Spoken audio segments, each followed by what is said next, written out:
Right. Okay. Hello YouTube, this is D.B.T on the show. Episode 32, Part 2.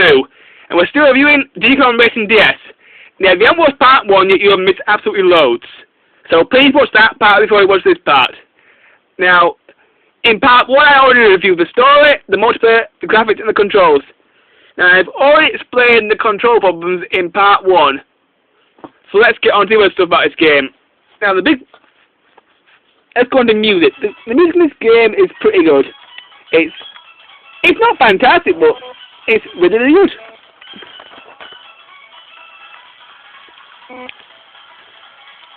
And most of the tunes for the race tracks are pretty rocking.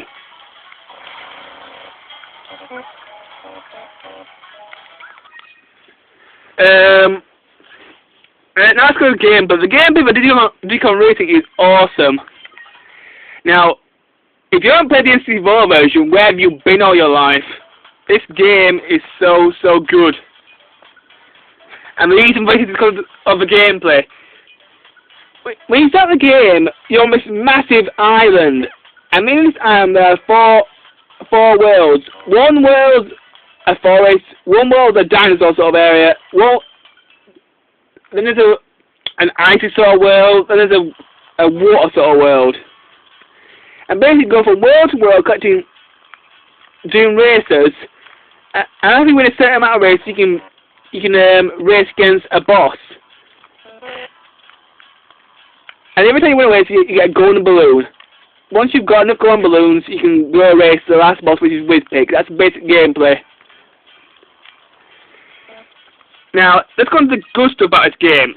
First things first, this game on the N64 had a Rumble Pack feature. Now, Nintendo has not forgotten about it, which is good. So, if you buy the Rumble Packs for the DS, you can actually use the Rumble Pack in this game. So the Rumble Pack's a very good feature. The other good thing about this game is the shop. In the N64 version, there was no shop. You couldn't buy upgrades for your cars or anything like that. But in the DS version, there's a shop. So basically, you got a vehicle. Oops, wrong one. And you can buy all sorts of cool upgrades for your cars. You can buy turbo boosters, steering improvements, acceleration improvements, all that sort of stuff. But don't bother buying anything for the hovercraft because nothing helps the hovercraft steering in any way. But the shop is a really good add-on to the game, and it lets you buy loads of good stuff. And the other thing about this game is the new mode they added. Now, in the N64 version, after you beat the boss for the very first time, you go on to the Silver Coin Challenge. The Silver Coin Challenges were really difficult, and they were extremely hard to do. Now, instead of having Silver Coin Challenges now, in the DS version, you go on to what you call a Touch Challenge. The Touch Challenges are a lot harder. Aren't as hard as the Silver Coin Challenge, but they are still pretty difficult. Basically, take your stylus, and you're on this flying carrier to pop all these little balloons. You can also drag coins into your money bag, and you keep popping the balloons until you get a bronze, silver or gold medal. You have to get a bronze medal to pass the race. Popping the balloons is pretty easy. You just touch them with your pen. If you want to pick up the coins, just touch and drag.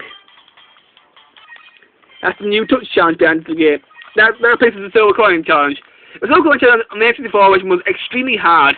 I'm kind of glad it's been left out of the story this time, because the Touch Challenge makes the game a lot easier. Other good stuff about this game are the battle tracks. Now, in the original N64 version, the battle tracks were part of the D.B.T challenge, but in this game, they completely removed the battle tracks and just left them as an extra thing that you can buy from the shop.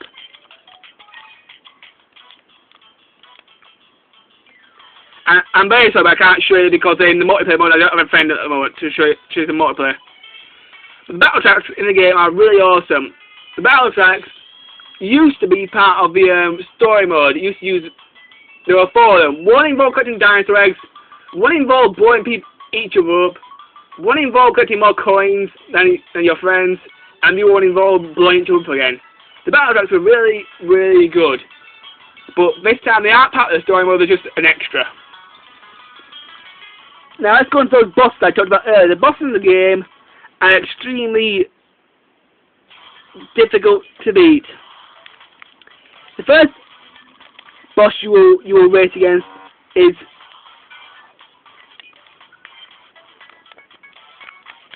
a dinosaur. Let me just find it. Here we are. The dinosaur boss. I'm not going to bother with the boost because I can't get to work. Now the dinosaur boss is the very first boss of the game, so it's pretty easy. If you get too close to the dinosaur boss, he will step on you and crush you. Asshole! He crushed me. Now my car is definitely scratched and definitely not in mint condition anymore. On the boss tracks there are shortcuts which you can take, but most of the shortcuts will slow you down. Let's get ahead of that stupid dinosaur. You can also shoot the boss with your missiles, which can be kind of hilarious. You stupid asshole. Yeah.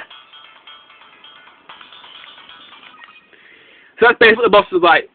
Each boss gets harder and harder, apart from Whizpig. Whizpig, in the M64 version, was really, really difficult, but in this game, he's a pushover. He's really, really easy to beat as long as you buy the right upgrades. That's basically what I can say about the bosses.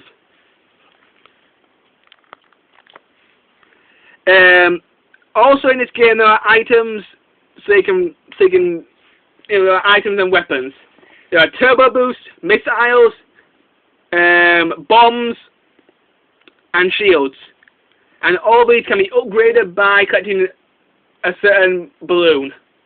And the other new feature that they've added in the game is the upgrade token. The upgrade token is a whole new item exclusive to the DS game. Basically, collect this upgrade token, then press the X button. It can change your item in a certain way.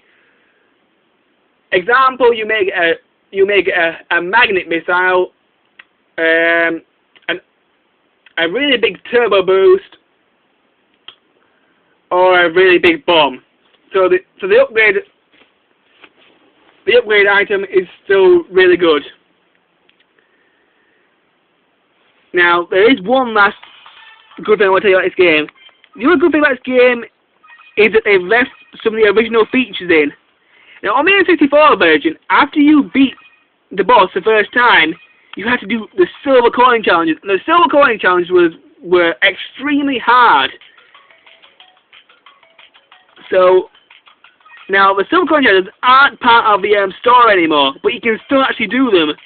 All you got to do is buy them from the shop, and you can still do the old-fashioned silver coin challenges. The old-fashioned silver coin challenges was so hard for one reason, was because you had to collect all 8 silver coins and then win the race. And the big problem with the silver coin challenges was that always stumped me was because by the time I collected all the silver coins, I was way far behind and I didn't have time to win the race. So with silver coin challenges, you really got to bust your balls to collect all the silver coins and win the race. I mean, in the original N64 version, when you did the Adventure 2 mode, the silver coins challenges were next to impossible. Anyway, YouTube, I'm very sorry, but I've run out of time. So join me in part 3 of my Diddy Kong Racing DS review, where I'll finish off reviewing this game. Until then, bye-bye.